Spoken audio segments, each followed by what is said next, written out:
Behold her in this fateful hour, Isabella Valenti, a tender blossom of 20 summers, poised upon the ancient marble altar of the chapel within Palazzo Grimini, veiled in gossamer white that shimmers like moonlight upon the lagoon. Her countenance, pale and luminous beneath the lace, betrays a composure forged in quiet defiance. Her lips pressed in restrained resolve, her eyes, dark as midnight velvet, lifted not in triumph but in guarded supplication. Her slender frame, swathed in ivory silk embroidered with silver thread that speaks of fortunes newly claimed yet scarcely believed, stands erect, though the delicate tremor in her gloved fingers clutching the missal reveals the tempest within. Beside her towers Prince Niccolo di Loredan, heir to one of Venice's most ancient houses, his once vigorous form now ravaged by the cruel fever that has shadowed him these many months. Clad in solemn black velvet, his face ashen yet fiercely beautiful, he regards her with an ardor that scorches the very air between them. At 18 she was bound by chains of debt and despair to wed this enigmatic, ailing prince whose name alone could silence the clamorous creditors devouring her family's last honor. Yet tonight, their wedding night, when the last masked reveler has vanished into the mist and the vast palazzo sinks into hushed, echoing silence, he will lead her across the threshold of the crimson-draped bedchamber. There, by flickering candlelight, voice hoarse with illness and unshed truth, he shall unveil the hidden reason he sought her hand above every noble daughter of the serene republic.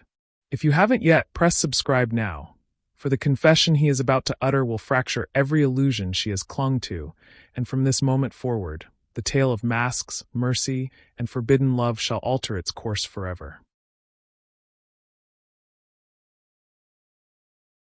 Venice, February 1895. The wind off the lagoon carried the bite of winter salt and the faint, perpetual scent of decay that clung to every stone of the city. In a narrow apartment above a forgotten canal in Cannaregio, where the water lapped ceaselessly against blackened foundations, Isabella Valenti knelt upon threadbare carpet beside a narrow bed. Her father, once the esteemed scholar Antonio Valenti, whose translations of rare Greek manuscripts had graced the shelves of princes, lay wasted beneath a patchwork quilt. His breath came in shallow rasps, each one a small rebellion against the consumption that had claimed him. The room was dim, lit only by a single oil lamp whose flame guttered in the draught. Books, his lifelong companions, were gone, sold one by one to booksellers who paid pennies for treasures. The walls, once lined with leather-bound volumes, now bore only pale rectangles where sunlight had spared the plaster. Isabella's hands, slender and ink-stained from years of copying manuscripts to supplement their dwindling income, gently bathed his brow with a cloth wrung from cold water. She wore a gown of dark wool, patched at the hem, its once fine weave now softened by endless mending. Her hair, black as the midnight canal, was pinned simply with a bone comb, her mother's, the only heirloom left unsold. Outside, the city moved in its eternal rhythm.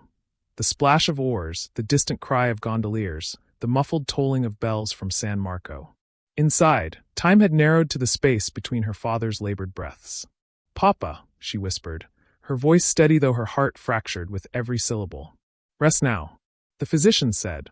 He lifted a trembling hand, silencing her. His eyes, still bright with the fierce intelligence that had once illuminated lecture halls, fixed upon her face. "Isabella, my brightest light." The words emerged as fragile as ash.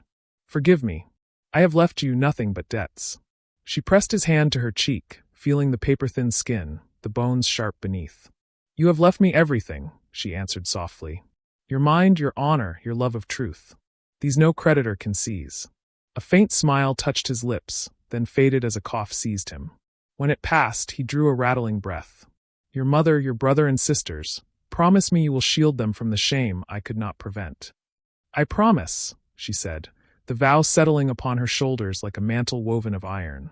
He died at dawn, as the first pale light filtered through the warped shutters and turned the canal to molten silver.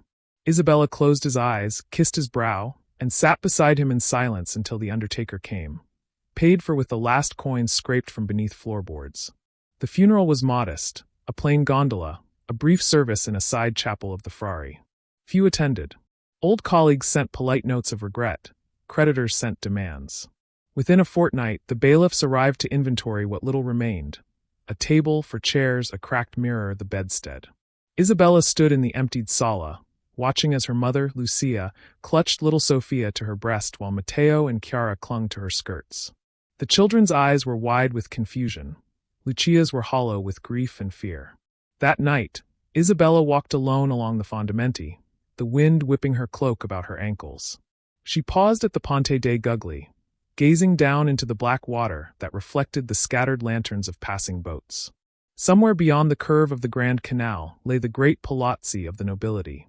Marble facades glowing like palaces from a dream, their inhabitants secure behind centuries of privilege.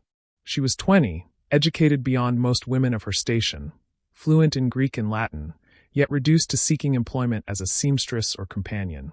Her beauty, quiet, grave, with the luminous skin of Renaissance Madonnas, was remarked upon, but beauty fed no family. A resolve hardened within her, cold and clear as the winter stars above. She would not allow her mother to scrub floors in strangers' houses. She would not see her siblings begging crusts in the cailles. Whatever price must be paid, whatever door must be opened, even those that led to shadows, she would pay it. Unseen by her, across the dark water in the Palazzo Grimini, a solitary figure stood at a high window. Prince Niccolò di Loredan, wrapped in a fur-lined cloak against the fever that had begun to gnaw at his vitality, watched the distant lights of the city he was heir to rule. His physicians spoke of rest, of avoiding the damp Venetian air. His aunt, the Contessa Elena, spoke of duty, of securing the ancient Loredan line before illness claimed him. He turned from the window, restless, oppressed by the weight of expectation. Soon, he thought, he would slip away in disguise, during Carnival when masks rendered all men equal, and walk the streets as an ordinary soul. Just once, to breathe freely before the gilded cage closed forever. Isabella, returning home through narrow alleys, could not have imagined that their paths, so divided by birth and fortune, were already bending toward collision. Nor could she know that the quiet strength she carried like a hidden flame would one day illuminate the darkest corners of a prince's guarded heart. But in that moment, as the city slept beneath its veil of mist, she felt only the fierce determination of a daughter who had promised to protect what remained of her world, at any cost. Venice, February 1896. Carnival had descended upon the city like a fever dream, transforming sober streets into rivers of silk and sequins. Masks of every conceivable form, Botta, Colombina, Medico della Peste, glided through the calle, rendering prince and pauper momentarily indistinguishable beneath painted porcelain and gilded leather. Music spilled from open windows, laughter echoed across bridges. The very air shimmered with the promise of transgression. Isabella Valenti moved through the throng near Campo San Polo with the quiet efficiency of one long accustomed to invisibility. A year had passed since her father's death, and survival had carved new lines of resolve upon her spirit. By day she copied manuscripts for a bookseller in Merceria.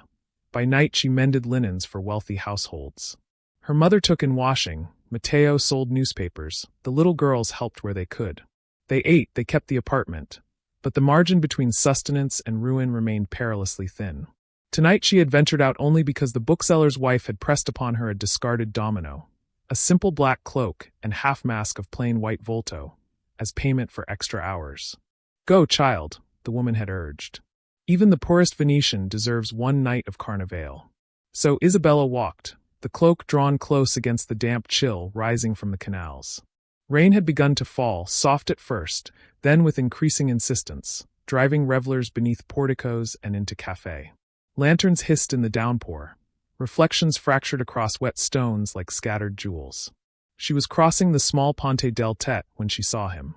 A tall figure in a long black tabarro and a gleaming Moretta mask, oval, featureless, held in place by a button clenched between the teeth, leaned heavily against the bridge's parapet.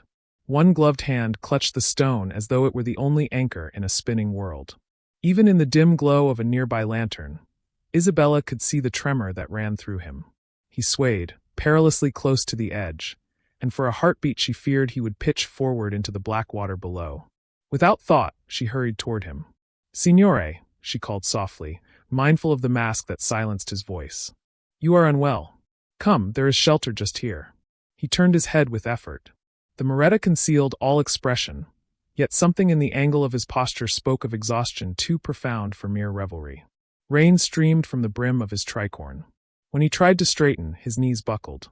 Isabella slipped beneath his arm without hesitation, bearing part of his weight. He was taller than she by a head, heavier than his leanness suggested. But she guided him with steady determination down the steps and into the narrow sottoportico that led to a tiny, unlocked courtyard behind a row of houses. A wooden door stood ajar, leading to the storage rooms beneath a bakery, empty at this hour. She eased him onto a stack of empty flour sacks, then stepped back, suddenly aware of the impropriety of her actions. A young woman alone with a masked stranger in a shadowed place. Yet the man before her seemed beyond any capacity for harm. He sat slumped, head bowed, breathing ragged. "Wait here," she murmured. She darted into the rain again, returning moments later with a small flask of warm vino cotto she had purchased earlier for her own supper.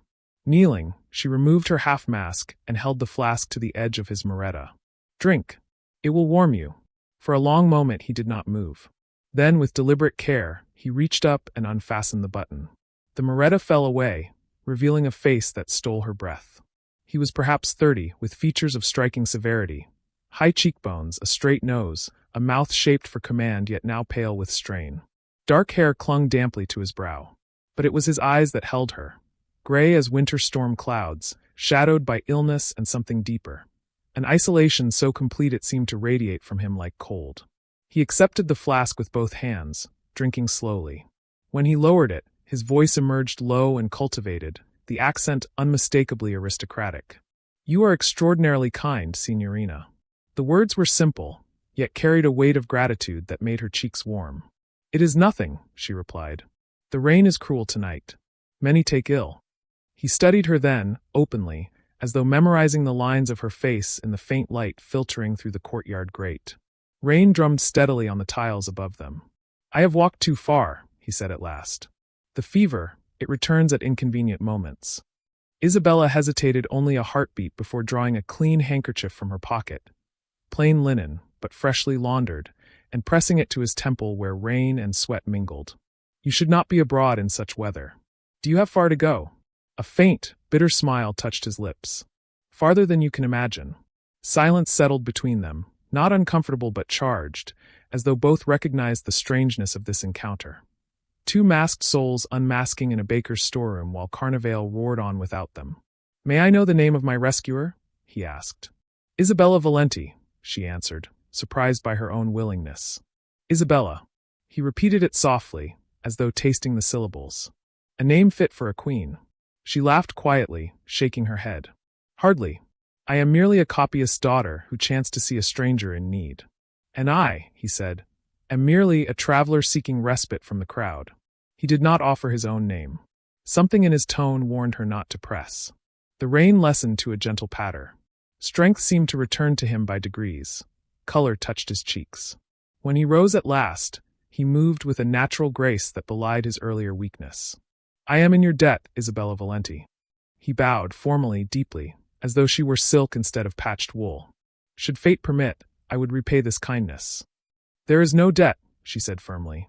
"Only the mercy any soul would offer another." His eyes lingered upon her a moment longer. "Would that the world contained more souls like yours." He replaced the Moretta, fastening it with practiced ease, then drew the tabarro close. At the doorway he paused. "The warmth you have given me tonight," he said, voice muffled now by the mask, "will sustain me longer than you know." Then he was gone, swallowed by the rain-slick night. Isabella stood in the courtyard long after his footsteps faded, the empty flask still warm in her hand. She did not yet understand that she had just offered sanctuary to Prince Niccolo di Loredan, who had slipped from his palazzo in defiance of physicians and protocol, seeking one evening of anonymity before the weight of his title crushed what remained of his freedom. Nor could she know that, in the quiet chambers of Palazzo Grimini, he would remove the mask hours later and sit before a dying fire, turning her name over in his mind like a talisman. That he would write in a private journal, words he had never spoken aloud to any living soul, describing the first moment in years he had felt truly seen.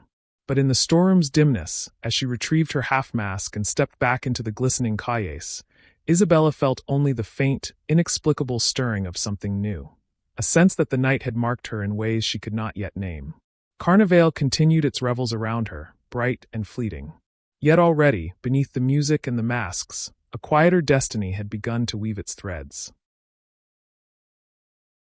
Behind the Botta. The weeks following Carnival slipped by like gondolas through narrow canals, silent, inevitable, leaving faint ripples that only the keenest eye could trace. Venice shed its masks with the coming of Lent, the bright silks and gilded volto giving way to somber wool and subdued voices. Yet beneath the penitential calm, something new stirred in the hidden corners of the city. Isabella returned to her routine, dawn copying illuminated manuscripts in the back room of Signor Alvai's shop near Rialto, evenings bent over fine linens in the flickering light of a single candle. She told no one of the stranger on the bridge, not even her mother. The encounter had been brief, almost dreamlike. To speak of it aloud felt as though it might dissolve like mist over the lagoon. But he had not forgotten. 3 nights after the rain-soaked meeting, as Isabella locked the shop door and stepped into the chill dusk, she noticed a tall figure lingering beneath the portico opposite. A black tabarro, a plain bottom mask covering the upper face, tricorn pulled low. He did not approach, only inclined his head in silent acknowledgement before melting into the flow of passers-by. She felt the weight of his gaze long after he vanished. The following week, he was there again, this time waiting outside the palazzo where she delivered finished embroidery. When she emerged, he fell into step beside her at a respectful distance, hands clasped behind his back.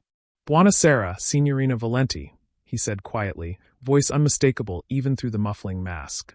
She stopped beneath a lantern, heart quickening. "Signore, you are recovered, I hope? More than I deserve, thanks to you." He kept his tone light, yet there was an undercurrent of gravity. "May I walk with you a little way? The calles are safer in company." After a moment's hesitation, she nodded. They moved through the narrowing streets toward Cannaregio, speaking of small things. The unseasonable cold, the price of bread, the beauty of the light on the water at sunset. He asked gentle questions about her work, never pressing, never revealing anything of himself beyond the cultivated accent and the occasional flash of dry humor. She found herself answering more freely than prudence allowed.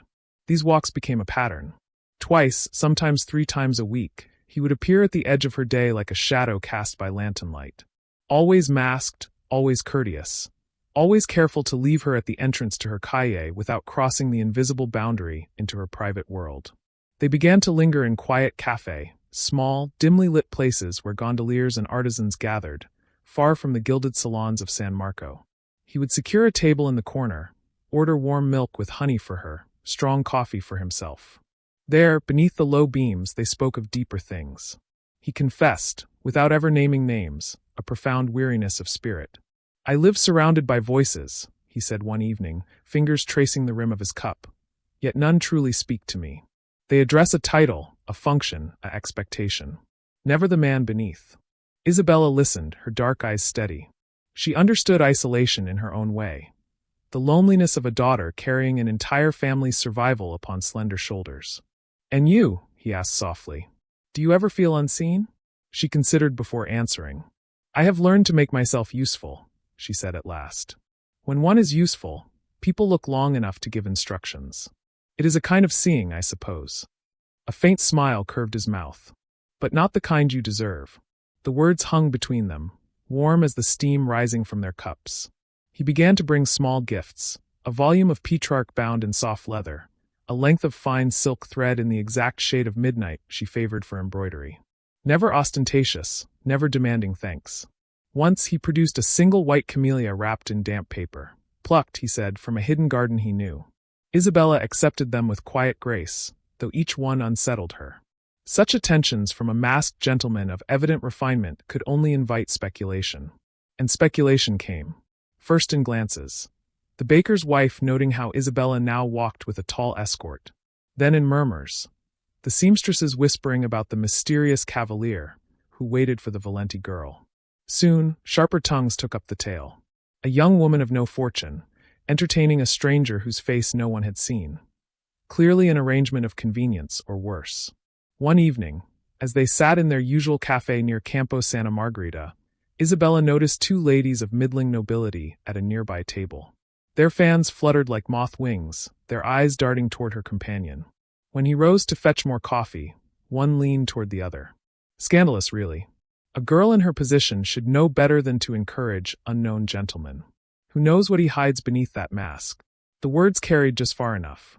Isabella felt heat rise to her cheeks, not of shame but of anger. When he returned, she kept her voice low. Signore, perhaps we should not meet again for a time. Tongues have begun to wag, and I cannot afford the cost of gossip. He stilled, cup halfway to his lips. For a long moment he studied her, the botta concealing all but the intensity of his gray eyes. Does the opinion of strangers truly weigh more than moments of honest conversation? He asked quietly. It weighs upon my family, she replied. My mother, my siblings, they depend upon my reputation remaining spotless. A whisper can close doors forever. He set the cup down untouched. Then I will not endanger you further. His voice was steady, but something raw flickered behind the mask. Yet know this, Isabella. In all my years, no one has offered me the simple gift of being heard without judgment. You have given me that, and I will not forget it. He rose, bowed deeply, and left coin enough for both their drinks. At the door he paused, silhouetted against the lantern light. Should you ever need anything at all, send word to the Café Florian. Ask for the gentleman who admires camellias. I will come. Then he was gone. Isabella sat alone amid the murmur of voices. The camellia he had given her the previous week still pressed between the pages of her Petrarch. She told herself it was relief she felt, not loss. But in the vast silence of Palazzo Grimani that same night, Prince Niccolò removed his botta and stared into the fire. His fever had returned, sharper now, yet it was not the illness that kept him wakeful. It was the memory of dark, compassionate eyes and a voice that had spoken to him as though he were merely a man. Not an obligation, not a dynasty, not a dying heir. He opened his private journal and wrote by candlelight. Tonight I walked away from the only soul who has ever seen beyond the mask. I did so to protect her, yet I fear I have condemned myself to a colder darkness than any fever could induce. Across the city, Isabella lay in her narrow bed listening to the water lapping against the walls below. She told herself the ache in her chest was nothing more than fatigue. Neither of them yet understood that fate, having brushed their lives together once in mercy, was not finished with its weaving. The threads were tightening, drawing them toward a collision neither could foresee, and from which neither would emerge unchanged. Venice, late April 1896. Spring had begun its tentative conquest of the city. Wisteria spilled purple cascades over crumbling walls. The air carried the faint sweetness of lime blossom from hidden gardens, and the lagoon shimmered under a sun that finally held real warmth. Yet for Isabella Valenti, the season brought no lightness. The whispers that had begun as murmurs behind fans had grown into open speculation. Doors that once opened readily for her embroidery now hesitated. Invitations to assist in great houses were politely withdrawn. Her mother's washing clients dwindled. Even Signor Alvise, the bookseller, spoke of unfortunate talk that might harm his trade if she continued in his employ. Isabella bore it with outward calm, but each slight carved another notch into the pillar of her resolve. She worked longer hours, took in coarser mending, rose before dawn to queue for cheaper bread. At night she sat by the lamp calculating sums that never quite balanced, her dark eyes shadowed with exhaustion.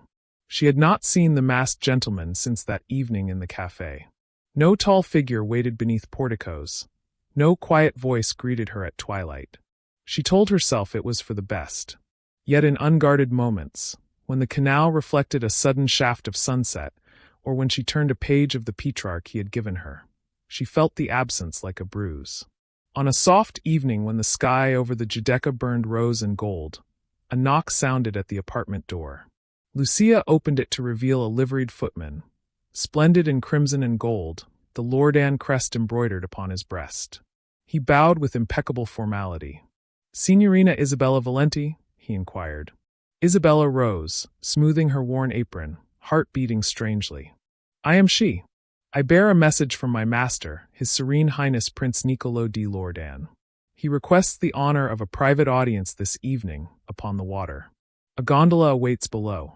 Lucia gasped. The children crowded the doorway wide-eyed. Isabella felt the room tilt. Prince Niccolò, the name was legendary. Heir to one of the oldest houses in the Libro d'Oro, possessor of palaces and vineyards, whispered to be gravely ill yet still the most eligible part one in Venice. Why should such a man summon her? "I do not understand," she said faintly. The footman's expression remained impassive. "His Highness assured me the matter is one of utmost delicacy and importance to your family's welfare. He awaits your decision."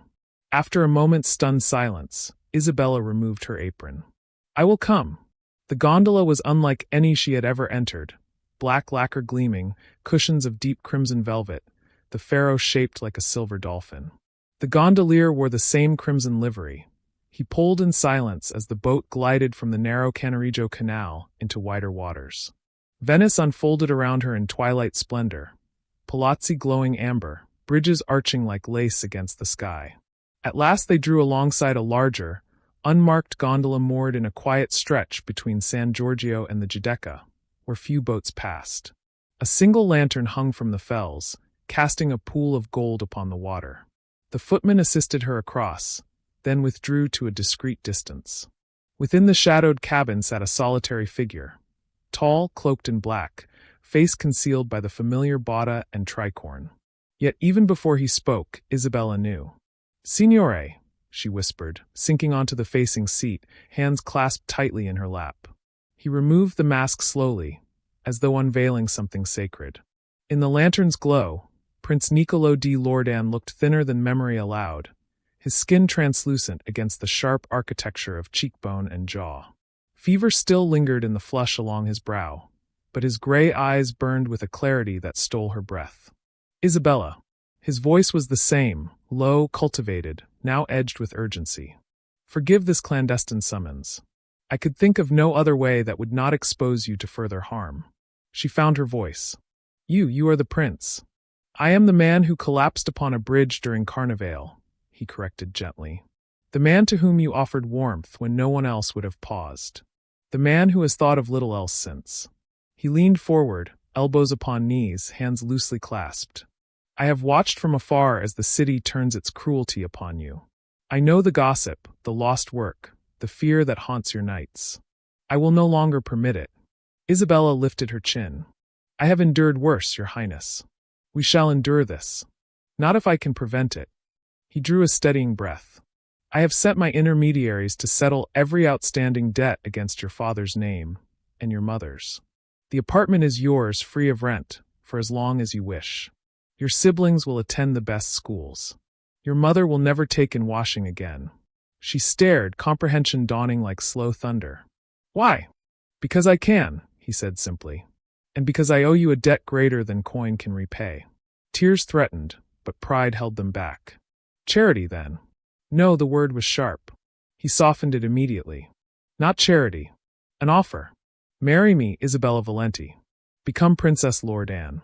Your family will want for nothing. You will be shielded from every whisper, every slight. And I," his voice roughened, "I will have the peace of knowing the one person who ever saw me clearly is safe." The gondola rocked gently. Water lapped against the hull like a whispered secret. Isabella's mind whirled. Marriage to the prince, salvation for her family, yes. A life of unimaginable luxury. Yet also a world of protocol and judgment far harsher than market gossip. And the man before her, ill, isolated, asking not for love but for protection. "I am no fit consort for a Loredan," she said at last. "I bring no dowry, no alliances, no noble blood." "You bring yourself," he replied. "That is more than enough." Silence stretched, filled only by the distant cry of a gondolier and the soft creak of oars from the attending boat. She thought of her mother's weary hands, her siblings' thin faces, the endless arithmetic of survival. She thought of the camellia still pressed in her book, of quiet conversations in dimly lit cafe, of a voice that had spoken to her as an equal. "I accept," she said quietly. "For my family's sake." Something flickered across his face, relief, triumph, and beneath it a shadow she could not name. He reached across the small space and took her hand, cold fingers against hers, yet the touch burned. "Then it is done." He lifted her hand to his lips with old-fashioned courtesy. "From this night forward, you are under my protection." As the gondola turned back toward Cannaregio, the city lights beginning to kindle along the canals, Isabella gazed at the prince who was now her betrothed. He had replaced the botta, but not before she glimpsed the raw gratitude in his eyes. She did not yet know that Contessa Elena awaited him in Palazzo Grimini, arms folded, lips thin with disapproval. That the nobility would soon erupt in outrage at the prospect of a commoner ascending to one of the great houses. That the fever gnawing at Niccolò's strength would worsen under the strain. Most of all, she did not know that the man beside her, silent now, gazing out at the darkening water, had chosen her not merely to repay a kindness, but because in her presence alone had he felt the suffocating weight of his title lift, if only for a few stolen hours. The gondola glided on, carrying them both toward a future neither could fully foresee. A marriage born of mercy and necessity, yet seeded with something deeper, something that might yet blossom into a force powerful enough to challenge the ancient, unyielding order of Venice itself. May 1896. The announcement of the betrothal between His Serene Highness Prince Niccolo di Loredan and Signorina Isabella Valenti swept through Venice like a sudden squall across the lagoon. Swift, violent, leaving stunned silence in its wake. Within days, the Valenti family was removed from their cramped apartment in Cannaregio to a sunlit suite of rooms on the Piano Nobile of Palazzo Grimani itself. Servants in crimson livery unpacked trunks Isabella had never dreamed of filling. Gowns of lion's silk and Venetian lace, kid gloves soft as petals, jewels that caught the light like captured stars. Lucia wept openly at the sight of a wardrobe larger than their former home.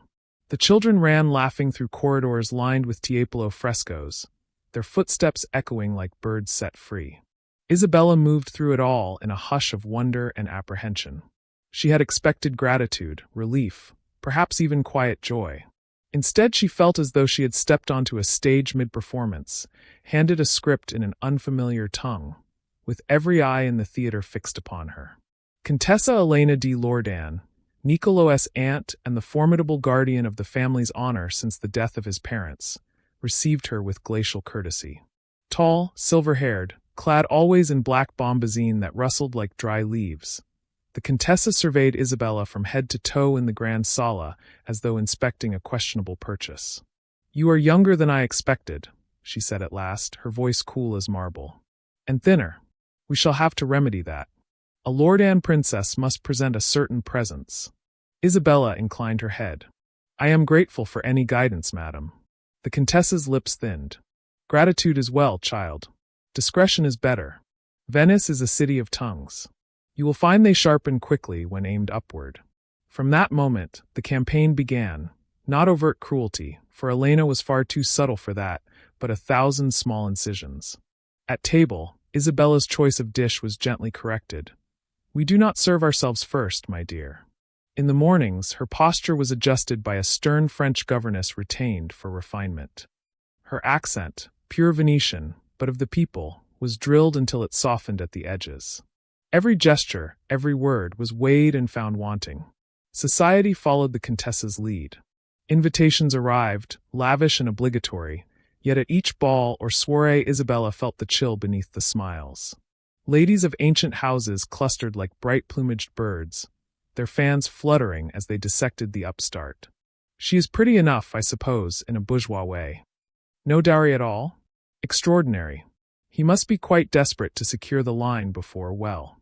The last word was never spoken, but it hung in the air like incense, "before he dies." For Niccolo's illness had worsened. The fever that had once come and gone now lingered, sapping his strength. Physicians came and went, murmuring of weakened lungs, of the damp Venetian air, of the need for absolute rest. He spent increasing hours in his private apartments, yet always, when Isabella was announced, he summoned the will to rise and receive her. Their moments together were islands of quiet in the storm.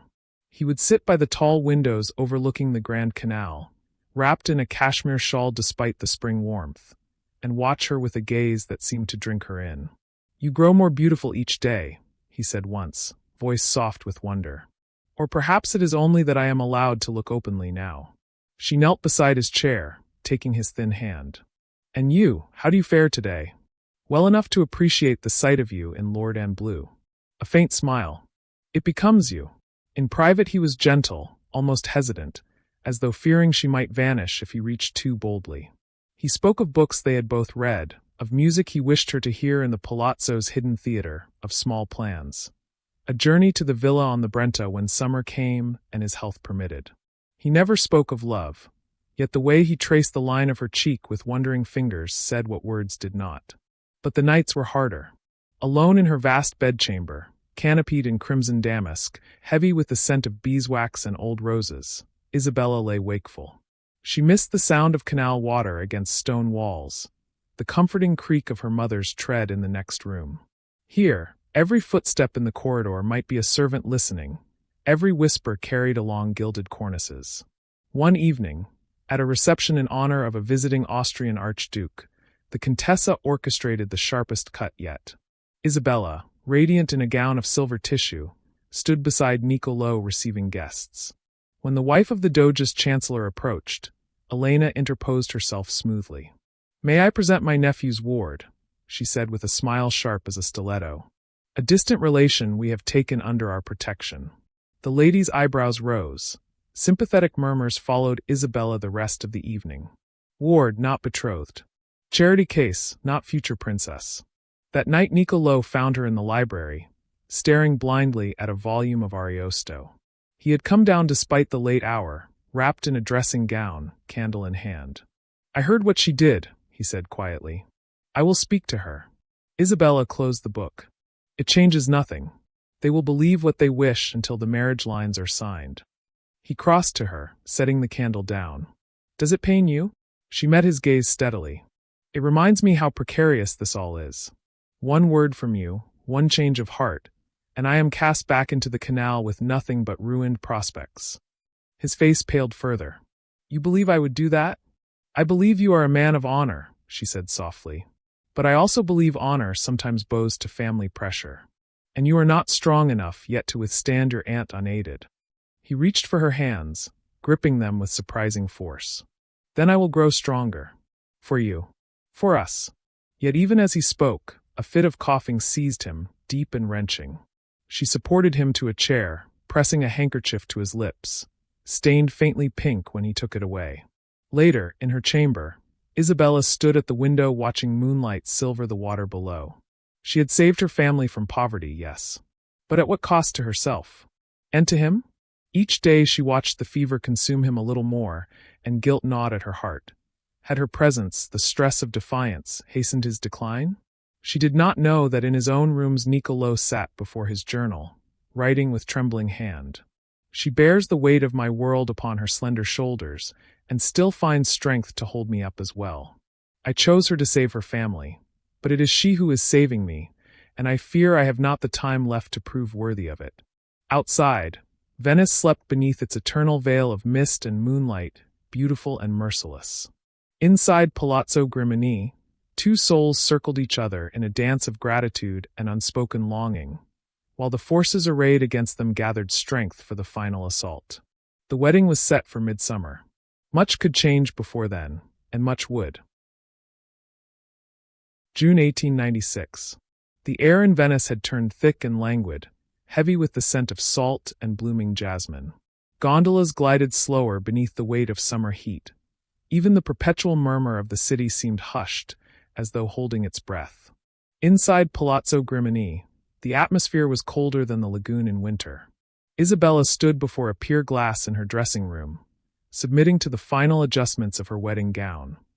A masterpiece of white satin and Venetian lace that had taken a dozen seamstresses months to complete. The mirror reflected a vision of ethereal beauty. The gown falling in soft folds from a bodice embroidered with seed pearls, a veil of Brazilia's lace cascading like a waterfall to the floor. Yet the face beneath the veil was drawn, the dark eyes shadowed with sleepless nights. Niccolò's decline had accelerated. The fever that had once retreated now burned constantly. His cough echoed through the corridors at all hours. Physicians spoke gravely of hemorrhage, of the need for mountain air, of little time.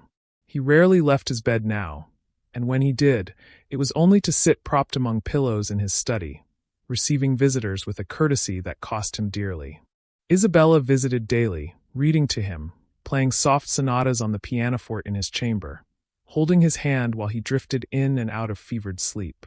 In lucid moments he would trace her features with wondering fingers, murmuring, "Stay close, Cara. Your presence is the only medicine that helps." But the world beyond his doors grew ever more hostile. Contessa Elena had unleashed the full force of aristocratic disdain. Invitations ceased entirely. Even the most polite callers found sudden prior engagements. Whispers in the salons of San Marco became open declarations. She has bewitched him in his weakness. a common adventuress, climbing on the back of a dying man. The Lordan name will be dragged through the mud. The culmination came at the last great ball of the season, held in the Palazzo Ducale to honor the feast of San Giovanni. Niccolò, too ill to attend, had insisted Isabella go. "Show them you are unafraid," he had whispered, pressing her hand. Against her better judgment, she obeyed. She entered the vast sala beneath the golden ceilings of paradise, the wedding gown replaced by a creation of pale gold silk that shimmered like moonlight on water. For a moment, conversation faltered, heads turned. She was undeniably magnificent. Then the Contessa swept forward, black bombazine rustling, a phalanx of noble dowagers at her back. "My dear," Elena said loudly enough for the entire hall to hear, "how thoughtful of you to come. Though perhaps mourning garb would have been more appropriate, given my nephew's delicate condition." A ripple of shocked laughter followed.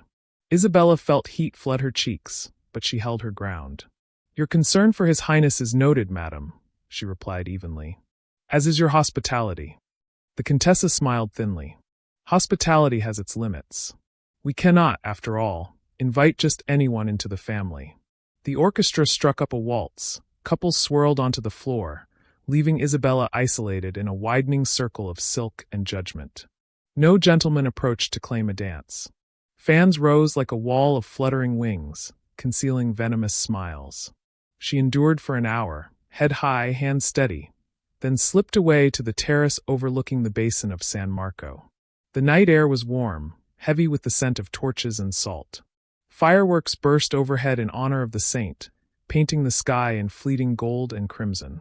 Alone at last, Isabella gripped the balustrade until the stone bit into her palms. Tears came then, silent and burning. Not for the insults, she had expected those, but for Niccolò. Every barb aimed at her struck him as well, weakening him further. She saw it in the pain that clouded his eyes when reports reached him, in the blood-flecked handkerchiefs the servants tried to hide. "I am killing him," she thought.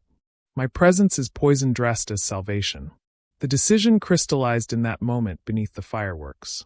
She would release him, break the engagement, return to obscurity, bear whatever shame fell upon her if it meant sparing his life the strain of this battle. Her family was secure now, debts paid, future provided for.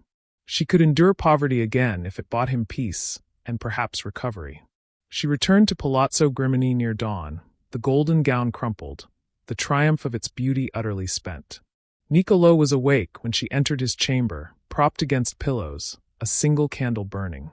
His eyes lit at the sight of her, then darkened as he read her face. "What happened?" he asked, voice rough from coughing.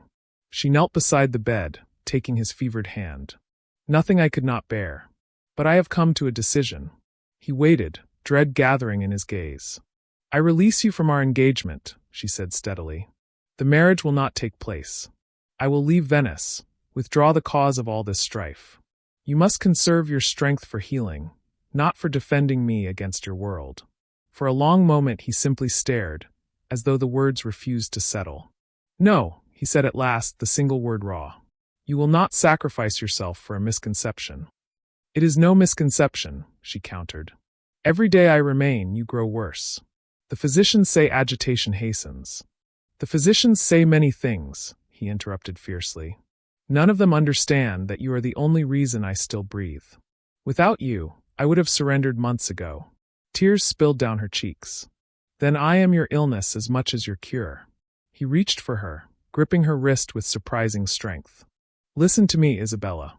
I chose you knowing full well the storm it would bring. I chose you because in the darkness of my days, you were the only light. If you leave, you take that light with you, and I will not follow it into whatever comes after." She bowed her head, sobbing quietly against the coverlet. He stroked her hair with trembling fingers until exhaustion claimed him, and he slipped into uneasy sleep. In the gray hours before sunrise, Isabella sat beside him, watching the rise and fall of his chest. She had thought to save him by leaving, but his words had shaken her resolve. Yet doubt remained, gnawing like the fever in his blood. Outside, the city stirred to life, gondoliers calling, bells tolling from 100 campanili. Inside the palazzo, Contessa Elena received early reports from her spies at the ball, a satisfied smile curving her lips. The girl was breaking, she thought. Soon the inconvenience would remove itself. But in the quiet chamber where a prince clung to life and the woman he had chosen wept silently at his side, something irrevocable was shifting. The lowest ebb had been reached. The tide, unseen as yet, had begun its slow turn. For in his fevered dreams, Niccolò saw clearly for the first time what must be done, not to protect Isabella from his world, but to bring his world to its knees before her. And when he woke, he would act. July 1896. The heat had become merciless, a heavy shroud that pressed upon Venice like a velvet glove soaked in brine. Inside Palazzo Grimani, windows stood open to catch whatever faint breeze stirred the lagoon. But the air remained still, thick with the scent of medicinal herbs and beeswax. Niccolò di Loredan had reached the edge of endurance. For days he had lain in a twilight of fever and resolve, Isabella's words echoing in his mind. "I release you." Each time he closed his eyes he saw her face at the ball, proud, wounded, alone amid the glittering cruelty of his own class. He saw the blood-flecked cloth in his hand, the concern in the physician's eyes, the quiet triumph in his aunt's. Enough!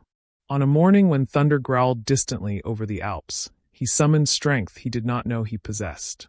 Ignoring the protests of his valet, he rose, dressed with painful care in formal black, and ordered his secretary to prepare writing materials. Then, leaning heavily on a cane of ebony and silver, he made his way to the small chapel adjoining the palazzo. The same chapel where, in mere weeks, he and Isabella were to have spoken their vows. Isabella found him there an hour later, seated upon a carved bench beneath a stained-glass window depicting the Annunciation. Sunlight filtered through the colored glass, casting jeweled patterns across his pale face. He looked frail, almost translucent, yet there was a new steadiness in his posture. "You should be in bed," she said softly, hurrying to his side. He caught her hand before she could draw away. "No, I have spent too long in bed, hiding behind illness, behind masks, behind the cowardice of letting you fight my battles alone." His voice, though weakened, carried a note of iron she had never heard. "I have written to the Doge, to the Council of 10, to every head of the ancient houses." He gestured to a sheaf of sealed letters upon the prayer stall.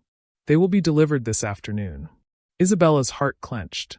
"Niccolò, such exertion is necessary." He turned to face her fully, gray eyes burning. "Listen to me, Isabella. All my life I have worn masks, literal during Carnival, figurative every other day.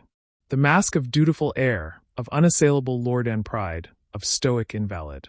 I hid behind them because to remove them was to admit I was lonely, afraid, dying, and worse, that I longed for something more than duty." He drew a careful breath. "You shattered every mask the night you offered warmth to a stranger. You saw me, not the title, not the palazzo, not the illness. You saw me, and in seeing me you made me want to live as a man, not merely survive as a prince." Tears gathered in her eyes. "I thought to protect you by keeping you close yet apart," he continued. "I thought gradual acceptance would come if I shielded you from the worst. Instead, I allowed the worst to wound you daily. That ends now." He reached into his coat and withdrew the plain bata he had worn during their secret meetings, the mask that had once concealed his identity. With deliberate calm, he laid it upon the altar steps. "I will hide no longer. Not from society, not from my aunt, not from death itself if it comes. But I will not face any of it without you openly at my side." Isabella knelt before him, taking both his hands. "And if society refuses? If the storm breaks over us both? Then we will stand in the rain together." A faint smile touched his lips. "But I think the storm may break the other way." He told her then of the letters, a formal proclamation of their betrothal as a matter not of charity, but of deliberate choice, an acknowledgement of her worth far beyond birth or fortune, a challenge to any who would question it to address him directly. Most daring of all, an invitation to a grand reception in the palazzo 1 week hence, where he would present her not as ward or protégé, but as his chosen bride. "Elena will fight this," Isabella whispered. "Elena will lose," he replied quietly. "I am still head of this house. And I have been reminded, by you, that a title is not merely inheritance. It is responsibility. I intend to wield it at last." That afternoon the letters went out. Contessa Elena received hers in her private salon, and, for the first time in decades, paled beneath her rouge. She stormed to Nicolo's apartments, ready to unleash a torrent of aristocratic fury. Only to find him seated at his desk, Isabella beside him, both calm as the eye of a gathering hurricane. "You are not well enough for this folly," Elena began icily. "I am well enough to know my own mind," Niccolo answered.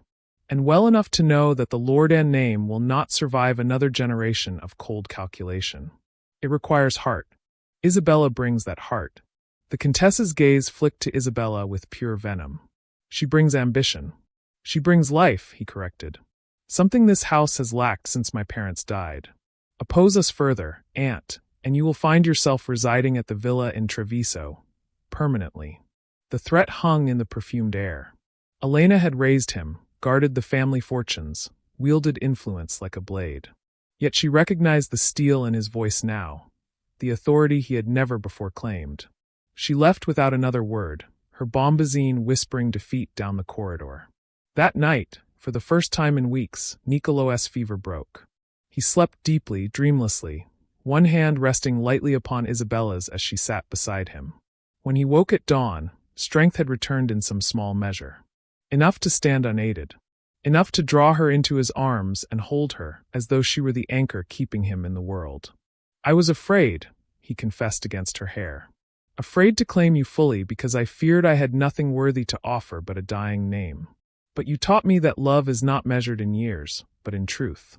Isabella lifted her face to his. "And you have taught me that mercy returned 100-fold can remake a world." Outside, thunder rolled closer over the lagoon, heralding the storm that would soon break over Venice. Not of rain, but of consequence. The invitations had been sent, the challenge issued. In 1 week, the nobility would gather in Palazzo Grimani to witness Prince Nicolo's final, irrevocable choice. He had cast aside every mask. Now the city would see his true face, and hers beside it. And whatever came, they would meet it together, unhidden, unafraid. The reckoning in the Sala del Maggiore Consiglio. 1 week later, the evening of the grand reception. The great Sala del Maggiore Consiglio in Palazzo Grimani, vast enough to hold 300 souls beneath its painted heavens by Veronese, blazed with light. Chandeliers of Murano glass dripped brilliance like frozen waterfalls. Torches flared along the marble colonnades. Hundreds of candles reflected endlessly in gilded mirrors until the room seemed afloat in liquid gold. Venice had come in force, summoned by curiosity as much as by command.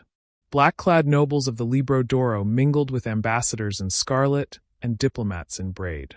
Fans fluttered, jewels flashed. Every whisper carried the same question. Would the prince truly appear, or would illness, and perhaps wiser counsel, prevail? Contessa Elena moved among them like a dark swan, her smile brittle, her eyes promising retribution. She had spent the week rallying allies, spreading word that Nicolo's mind had been weakened by fever, that the evening would end in quiet withdrawal of the scandalous betrothal. Many believed her.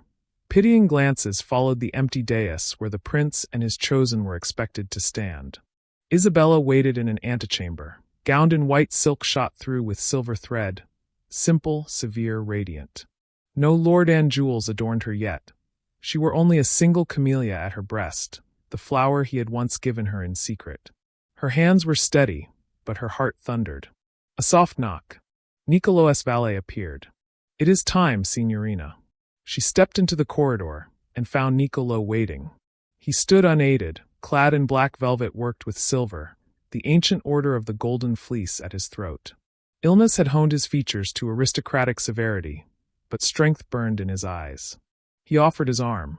"You are magnificent," he said quietly. "As are you." She laid her hand upon his sleeve. "Are you certain you can endure this?" "I have endured far worse without you beside me," he answered. "Tonight I endure nothing. Tonight I claim what is mine." Together they entered the sala. A hush fell, rippling outward like circles on the lagoon. Heads turned, conversation died. For a moment the only sound was the soft strains of a string quartet in the gallery above. Niccolo escorted her to the dais at the far end, beneath the vast painting of paradise. He did not lean on her, though she felt the faint tremor in his arm. When they reached the center, he turned to face the assembly. Silence deepened, expectant, knife-edged. "My lords, ladies, honored guests," he began, his voice carrying effortlessly through the vaulted space. clear, resonant, the voice of command too long unused. "I have invited you here not for idle celebration, but for witness." Murmurs stirred. Contessa Elena stood near the front, spine rigid. "Many of you have heard rumors," he continued. "Some have repeated them. A few have wielded them as weapons. Tonight those rumors end." He turned to Isabella, taking both her hands in his. "This woman, Isabella Valenti, saved my life, not with physician's potions, but with simple human kindness on a night when I had despaired of ever encountering it again. She saw me when I was invisible. She warmed me when I was frozen. She reminded me that a title is empty without a heart to give it meaning." His gaze swept the hall, challenging. "I have heard the objections. She brings no ancient name, no vast dowry, no political alliance. To that I answer, she brings herself. And in an age when our greatest houses risk dying of cold pride, that is the rarest dowry of all." A few shifted uncomfortably, some faces softened. "I will not ask you to approve," Niccolò said, voice ringing now. "I inform you, Isabella Valenti will be my wife. She will be Princess Lordan. And should any soul in this hall, or in this city, dare to slight her again, they will answer not to gossip, not to my aunt." His eyes flicked briefly to Elena, whose expression had turned stone, "but to me." He drew Isabella closer. "Let this be the last night masks are worn in this house, literal or otherwise." Then, before the assembled might of Venice, he bent and kissed her. Not the chaste salute of betrothal, but a kiss of unmistakable possession and devotion. Gasps echoed, fans snapped shut. Yet no one turned away. When he released her, Isabella's eyes shone with tears, but her head was high. Niccolò faced the hall once more. "You are all witness to my choice. Let Venice speak of it as it will."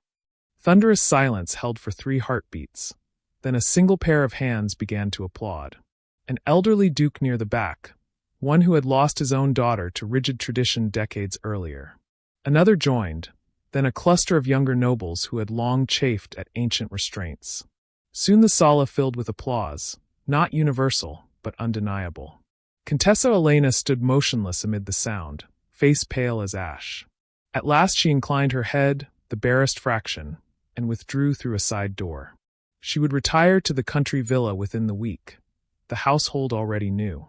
If you haven't subscribed yet, do it now, because from this moment on, nothing in this story remains the same.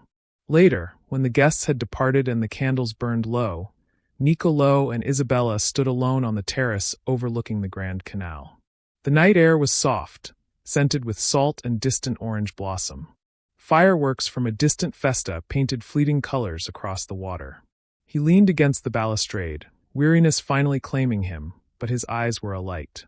"It is done," he said softly. She slipped her arm around his waist, supporting without seeming to. "It has begun." He smiled. "A better beginning than I ever dared imagine." In the weeks that followed, Venice adjusted, slowly, grudgingly at first, then with genuine warmth. Doors opened. Invitations arrived, this time sincere. The wedding date was moved forward, set for the Feast of the Redemption in July. And Niccolò began to mend. Not miraculously, the illness lingered, but the fever loosened its grip. Physicians spoke of remission, of the beneficial effects of hope and happiness. He walked the corridors without a cane. Color returned to his face. He laughed, a sound the palazzo had not heard in years. The masks were gone, and in their place stood 2 souls who had chosen each other, not out of necessity, but out of recognition. The prince who had learned to be a man. The woman who had learned she was worthy of being cherished exactly as she was. Venice, city of reflections and illusions, had witnessed truth at last. And it was beautiful. July 1897. 1 year later. The feast of the Most Holy Redeemer had come again, and Venice awoke to a sky washed clean by overnight rain. The lagoon lay mirror still, reflecting the rose and gold of sunrise as though the city floated upon a duplicate world turned upside down. From the campanile of San Marco, bells pealed in joyous cascade, announcing the annual vow renewed. Thanksgiving for deliverance from plague centuries past. At the altar of the small chapel in Palazzo Grimani, now hung with white roses and lilies, Princess Isabella di Lordan stood beside her husband, Prince Niccolò, as their infant son was baptized. The child, named Antonio for Isabella's father, slept peacefully in the arms of his godmother, Lucia Valenti, who wept unashamedly into a lace handkerchief. Isabella wore a gown of pale blue silk, the color of the summer lagoon, simple yet luminous against her skin. At her throat gleamed the Lourdes sapphires, now worn without apology or explanation. Niccolo, restored to full vigor, stood tall in ceremonial black, one hand resting lightly at the small of her back, the other cradling their son's tiny fist when the priest poured the sacred water. The congregation was small by Venetian standards. Family, true friends, a few nobles who had chosen loyalty over convention. Contessa Elena had remained in Treviso. Her occasional letters were polite, distant, unanswered. After the ceremony, the family gathered on the rooftop terrace of the palazzo. The Altana, that secret Venetian garden in the sky. Potted lemon trees scented the air. Wisteria trailed from pergolas. Below them, the city spread in all its impossible beauty. Red-tiled roofs glowing in the morning light, domes and campanili rising like notes in an eternal hymn. The Grand Canal a ribbon of liquid light. Niccolo and Isabella stood at the balustrade, their son now asleep in a shaded cradle nearby. He slipped his arm about her waist, drawing her close. "Do you regret it?" he asked quietly, echoing the question he had once feared to voice. "Any of it?" She turned to him, eyes luminous with certainty. "I have never known such happiness. How could I regret the path that led me here?" He brushed a stray curl from her cheek. "There were moments I feared I would lose you, to pride, to illness, to my own cowardice. And there were moments I feared I was unworthy of this life," she admitted. "But we chose each other again and again every day. That choice remade us both." Below, gondolas began to gather for the evening's festivities. Hundreds would procession to the Redeemer's Church, hung with lanterns, the water transformed into a river of stars. But here, high above the city, time felt suspended. Niccolo reached into his pocket and drew forth the small leather journal he had carried during his masked wanderings. The one in which he had first written of the woman who offered warmth to a stranger. "I kept this," he said, opening it to the earliest page. In the margin beside his original entry, he had added new words in a steadier hand. She did not merely save a life that night. She taught a man how to live it. Isabella read, tears rising, then took the pen he offered.